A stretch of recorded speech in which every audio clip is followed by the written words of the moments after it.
I'm a dunce, a doofus, a loser. I know, harsh language, but hear me out. Sometimes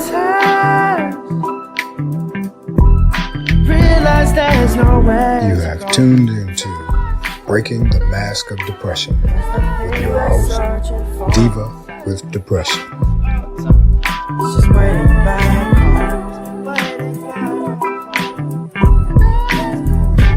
Hey guys, welcome to Breaking the Mask of Depression with me, your host, the Diva with Depression.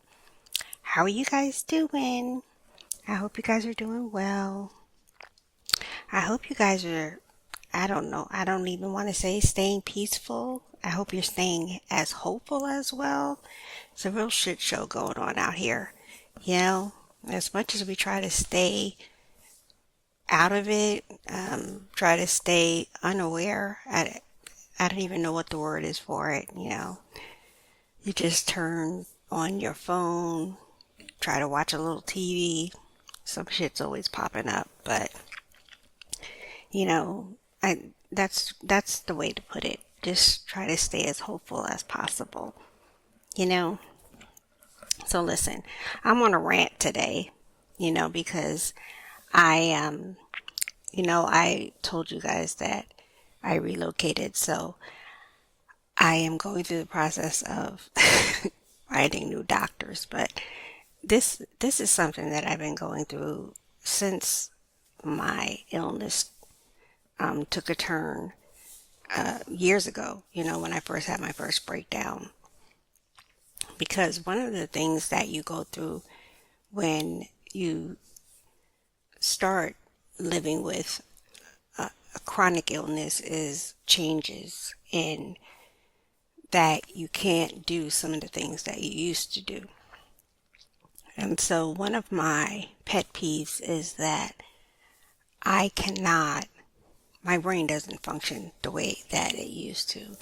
And so over the years, trying to explain that to doctors, I get angry because I don't think that they understand how serious it is, Like, you guys don't understand. Like, this isn't just, like people say, oh, if I say I can't remember things, people just casually like, oh, well, as you can't get older, you forget things. No, it's not just forgetting things. Like, I just can't, like, from minute to minute, I can't remember things, or, oh, well, we all have to, reread things or whatever. No, you just don't get it, so when I went to the primary care doctor last week, and I was explaining it to her that, I just don't have the mind that I used to have. And I take one of the things that, people, oh, well, this is going to sound really weird to you, but how some people say, oh, well, I had nice legs and I had this and I had that, but my intelligence is something that I always held on to, like, I know that I was smart. I know that I was a good writer.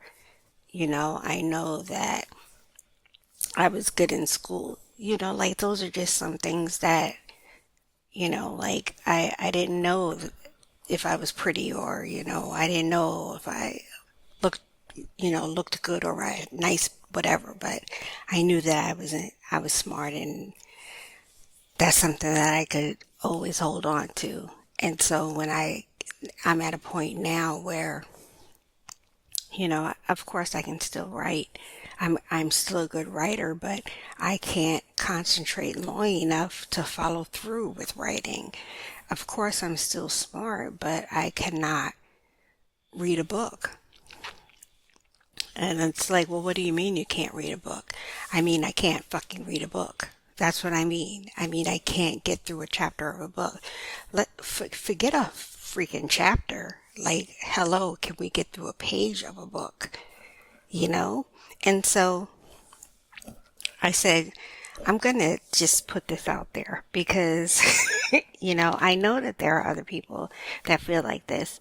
And of course, when you get to a certain age, I'm not going to make this an age thing, but of course, when you get to a certain age, and I'm only going to speak on women because I don't know, I'm not going to speak on men because I don't know their age progression, but when you get to a certain age, when you're a woman and you go into premenopause and menopause in different stages like that, then you do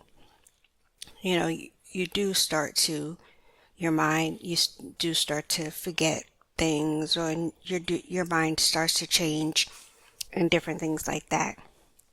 And that is expected, but it does not change your mind to the point where you cannot, I don't want to say, it stifles your ability to carry out tasks. And I will say this, I went into premenopause early. I had my youngest at 31, so it triggered perimenopause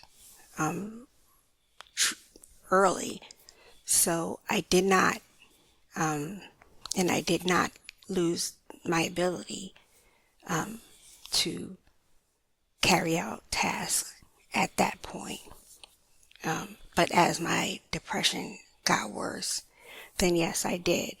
So, but from what I have learned and talking to people, talking to doctors throughout the years, the menopause was not part of the problem.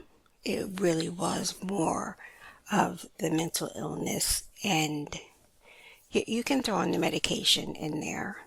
And, as later on when fibromyalgia related symptoms and chronic fatigue and different things added in there. But it it's a combination of things. But what we don't talk about and what we don't hear about is how much mental illness plays a part in us losing the ability, our cognitive functions, and how the combination of having these mental illnesses and the treatments for these mental illnesses and losing the desire to do what we love to do, all of this combined, it, you know how we say you use it or lose it, right? And so if we don't feel like reading, if we don't feel like writing, if we don't feel like using our brain, then what happens? We just what? And so I don't want to say that that's part of the problem. I'm just saying that it could be part of the problem. But it's fucking frustrating. And it's even more frustrating is that nobody is listening to me. Like, I cannot get the psychiatrist to understand, like, how, oh my gosh, like, do you know how depressing it is to not be able to do something that I love? Like, I had a whole freaking book club. Like, I'm reading novels, and now I can't read a magazine article. Are you kidding me? Are you kidding me? Like, I sit around and I'm like, I'm a dunce, I'm a doofus, I'm a loser. And I know how harsh that sounds, but you have to hear me out. You know, like I've been an avid reader like all my life. You know, like in the second grade, reading on a sixth grade reading level.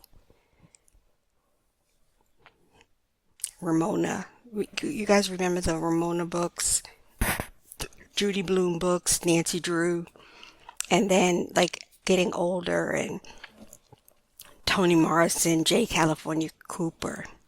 And then when going to work, you know what I'm saying? And it for you Brooklyn people, you take the dollar van and you're reading in the dollar van, then you get to Utica Avenue, you get on the 4 train, and you know you gotta get get in the line and you make sure you get a seat, and you get your seat, you pull out your book, and you take in the train from Utica to Grand Central Station, and Elin Harris had you in a chokehold. You know what I'm saying? So you take it that, and you could read at least 3 books a week, if not more, just commuting, right? That those are people like we were readers. I'm a reader. You know, don't let it be a fire book, please. Don't let it be a fire book. And then listen, you would read, say we had Elin Harris, you read that book, and then you get to work and your coworker had a fire book, y'all trade books, and then you go on. You know what I'm saying? Y'all are trading book. You got your own little mini book club at work. Everybody trading books. Like that was it. My mother was a huge reader. My baby brother is a huge reader. He loves mystery books, you know, crime books. But really, like most of my family, books.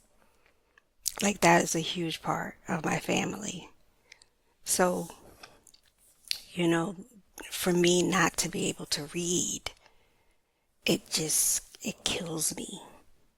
You know, writing, like writing is a big part of my life. And so it takes me forever to write, you know, to sit down. I have 3 books that I have started. Even if I tell you how long ago I started them. Start, stop, because I can't focus. And these are things that bring me joy, but I can't focus. And the doctor doesn't seem to understand how angry that makes me, how depressed that makes me. And that like, it's like, and this is a really bad analogy, but it makes sense.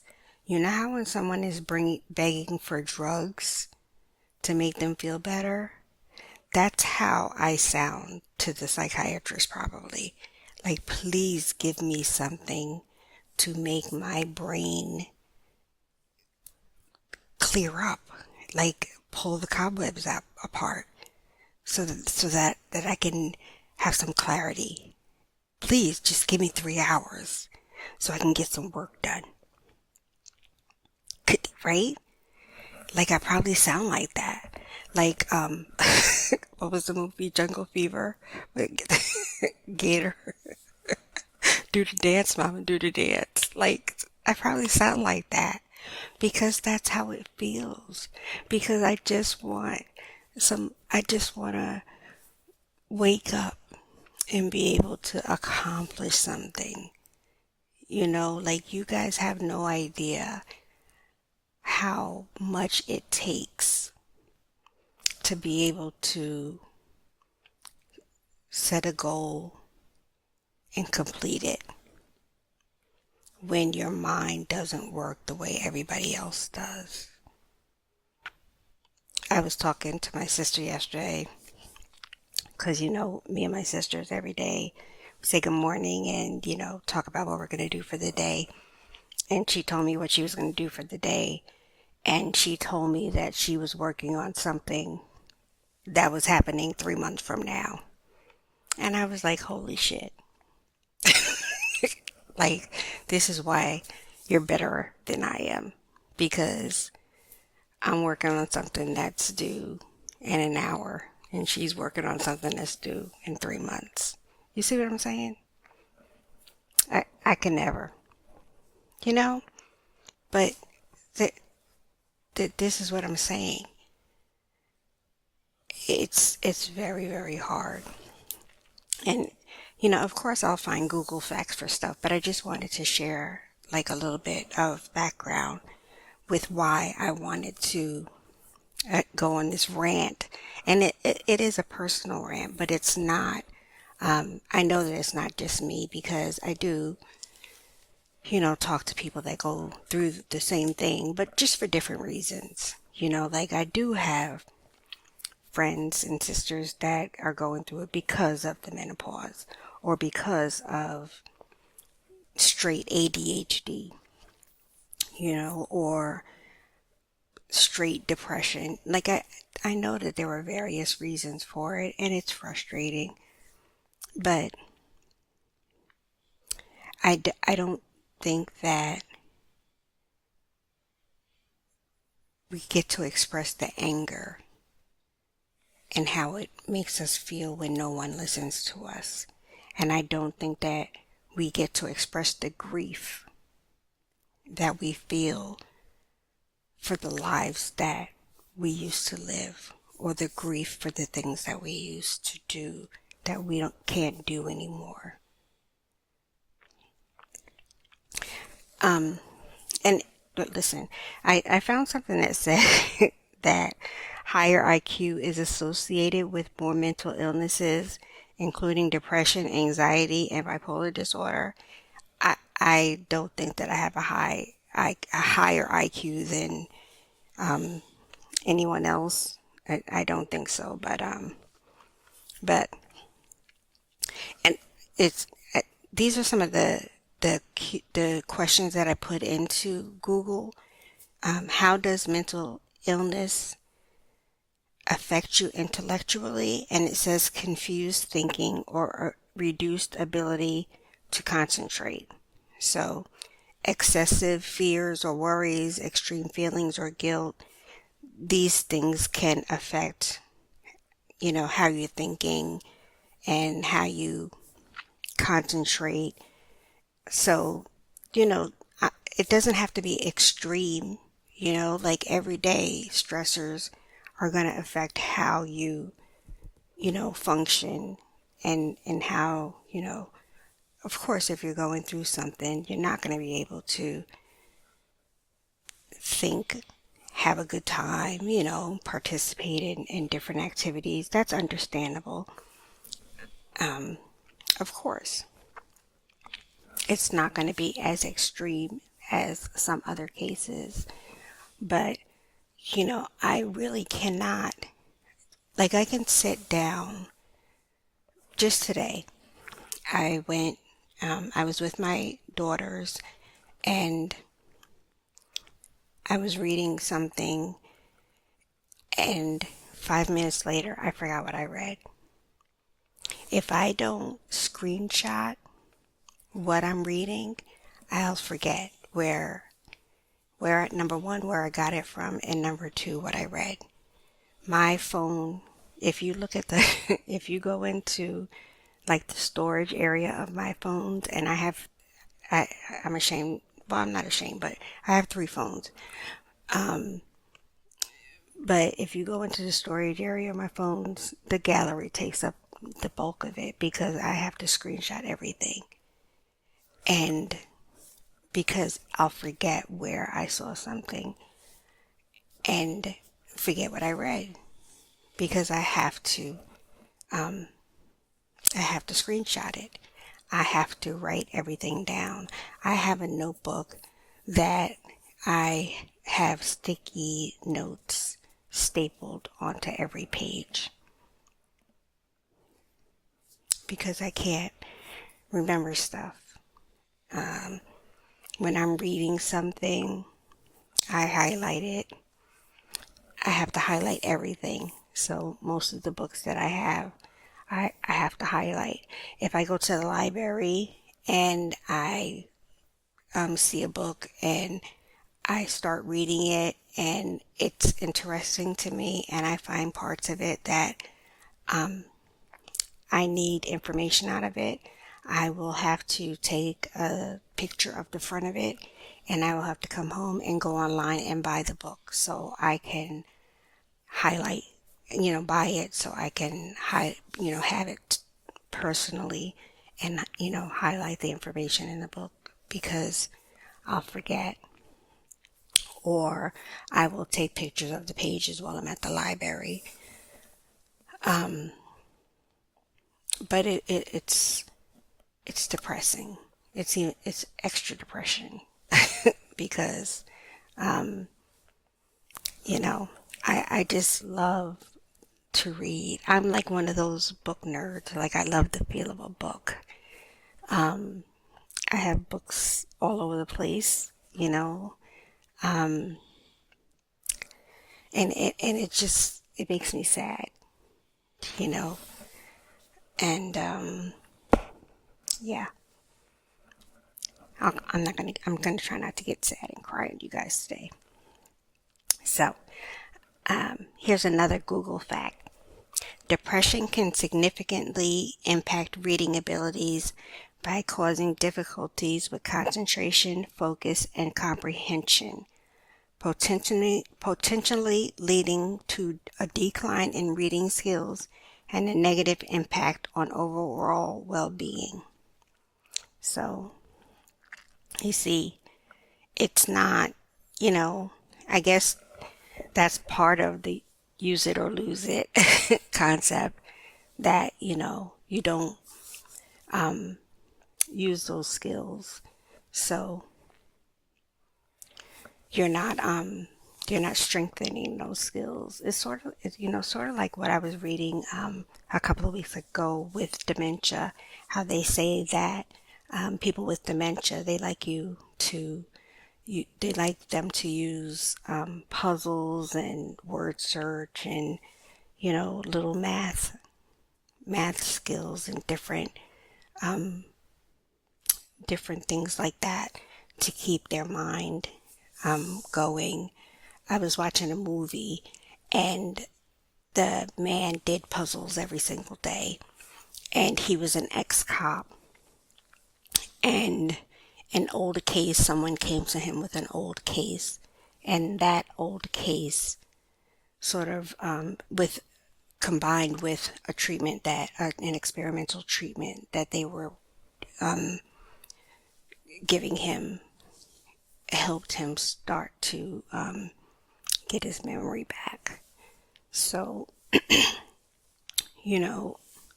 there are ways, I guess, to,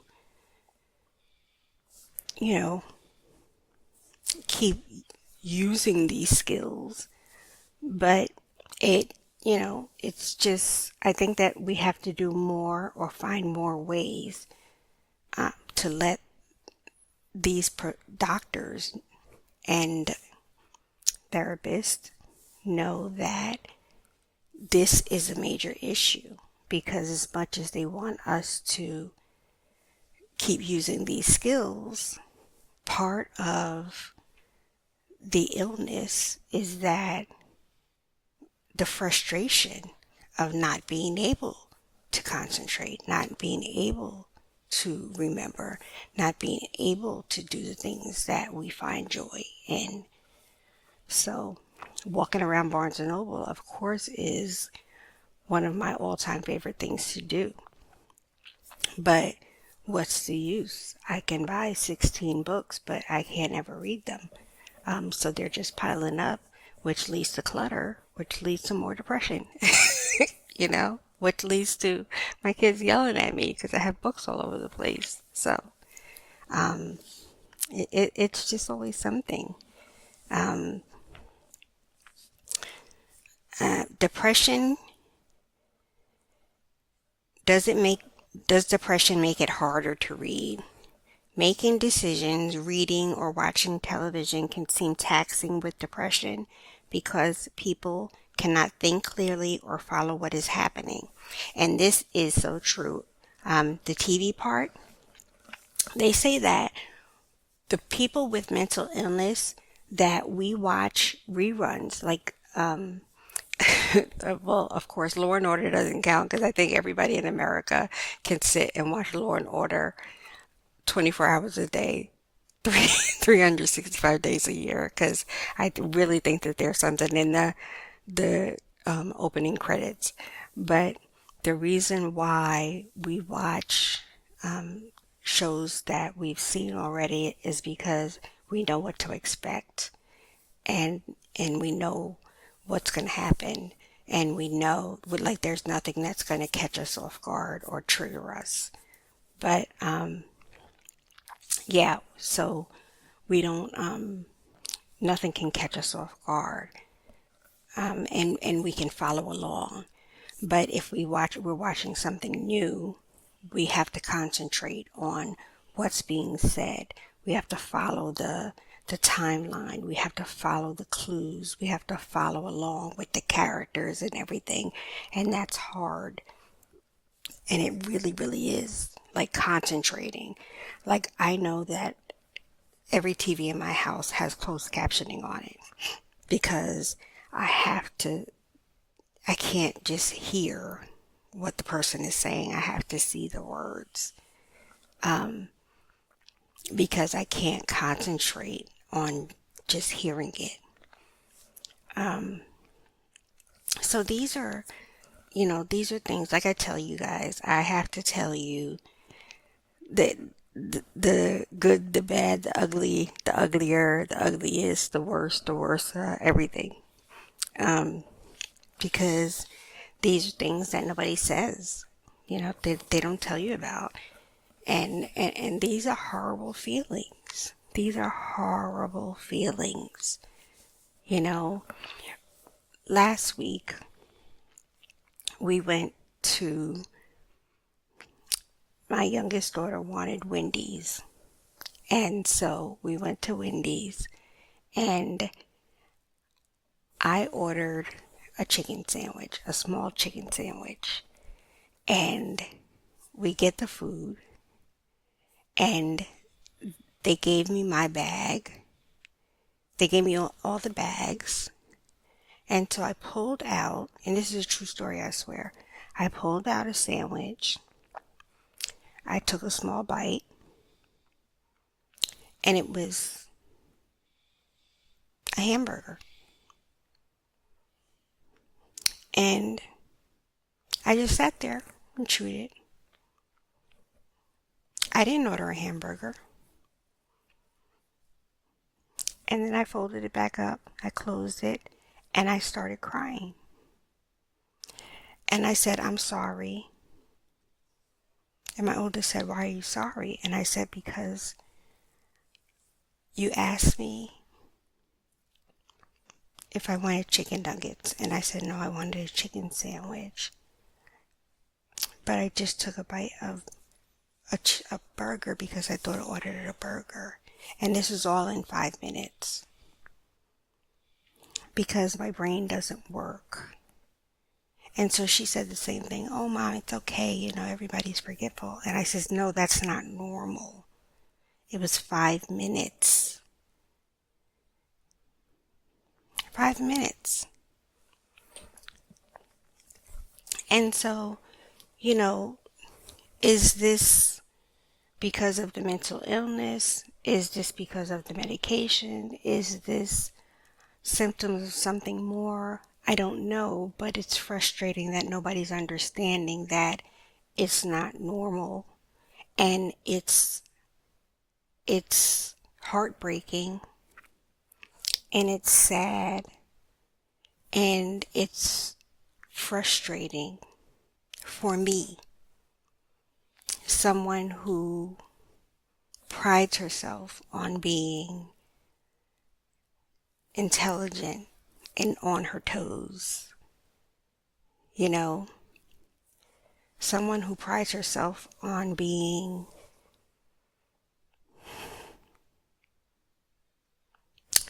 a smart cookie, So I feel like, it sort of feels like I'm deteriorating, kind of. My brain is sort of deteriorating.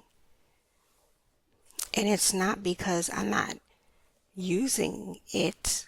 I mean, all of my friends will tell you that if you send me, say, I need to find some information on such and such, I'm going to find it for you. I'll find it for you right away. I'm like the Google research queen. Not just Google, everything. My sister, God rest her soul, she used to say that that should be my business, to be a research assistant. So it's not like I don't use my brain. And of course, I have this whole platform and speaking and everything else. So I use my brain. But it feels, part of it, a huge part of me feels like my brain is deteriorating. And I don't know, like I said, if it's because of the illness or the medication or something more. But this is, as I read to you from these few examples, a huge side effect of mental illness. And I need you to be aware that it is a side effect of mental illness. And I need you to be aware that it is something that you should talk to your doctor about if you are concerned about it, and start to find ways to combat it. And if the doctor is not sure, or if you and your doctor are going to start to work towards it, in the meantime, find exercises to do yourself. Like we were just talking about it with the dementia, the puzzles, the crossword puzzles, search word puzzles. My biological used to do the New York Times crossword puzzle every single day. I know some people do Sudoku. I never caught on to the Sudoku phase. I don't know how to do that much. I love cookbooks, and so now, I don't know, I know that not everybody cooks, but a lot of cookbooks have stories that go along with them, so those are good. Just find something that you like and keeps you entertained. But there's something out there, writing, even if it's just a journal, that's fine too. But just find something that, keeps you occupied, keeps your brain going a little bit. And coloring, mandalas, everything is a coloring book now. It's not like when we were younger. You just had stick figures and animals. Now everything is a coloring book. Go on Amazon, you can find all sorts of coloring books. They even have curse word coloring books, which is my favorite. Or if you can go on Pinterest and print them out. So do that. But, don't wait for your doctor to find a cure. Try to find something to keep you occupied. You can go on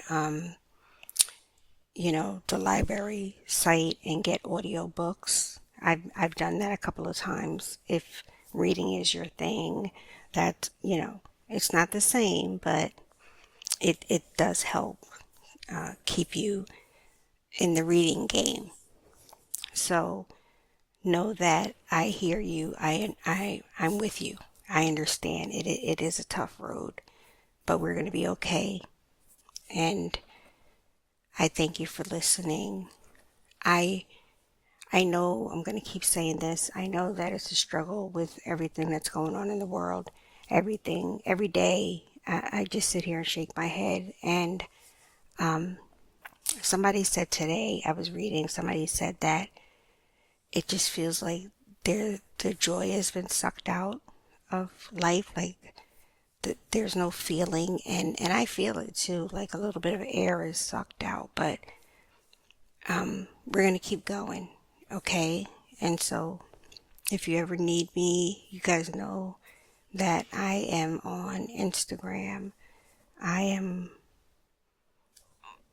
try not to be on Twitter too much, but my website, divawithdepression.com, you can reach out to me there. You can reach out to me on Instagram, and you can reach out to me on any of the podcast sites. Leave me a message, and I will get back to you. But I want you to try to stay peaceful. I want you to try to stay hopeful, and let me know if there's anything that you would like me to talk about on my show, and I will definitely highlight it, most definitely, because I want to bring more attention to the things that will make us feel better. Okay? So take care of yourselves, love yourselves, and stay peaceful. Okay? Bye. Sometimes realize that